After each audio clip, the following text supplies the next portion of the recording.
27 жылы сайлау болады деп жатыр. Сөйтіп ол 27 жыл болатын, 2 жылдан кейін болатын сайлауға мына басты кімге, Эрдоганға оппонент бұл Стамбул қаласының мэрі. Алдын ала мінеки мәселені алу мақсатымен ол бір екінші, мен білмеймін, қазір анықтау керек. Мен ертең бір Азербайжан бір саясаттанушысы бар, несі осы тақырыпта жұмыс жасайтын, сонымен сұхбаттасу көремін. Бұның артында орыстардың әрекет жоқ па? Жалпы мысалы анау Сирия жаңағы жұмысында басқа да мынау Эрдоган неге орыстарға қарсы біраз жұмыс жасады. Ал енді орыстар ондайға үйір не өздері ұйымдастыруға осындай түсті революция.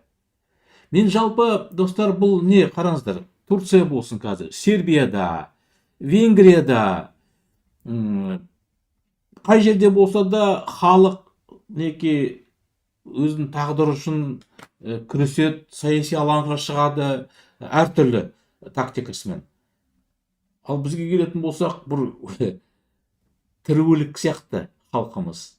Тірі өлік, масқара ғой. 20 миллион халық бар. Ұқсамайды біздің мына қоғамдық жағдай сондай халық барлығына. 2 жыл бұрын мына Тоқаев өзін осы 1 наурызда не қойып отыр парақшасында, Фейсбукта жасаған, 4 жылда жасаған жұмысым дейді.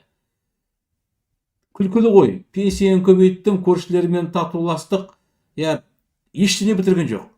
Бұлай сараптама жасасаңыздар, бірыңғай орыстардың мүддесі 100%.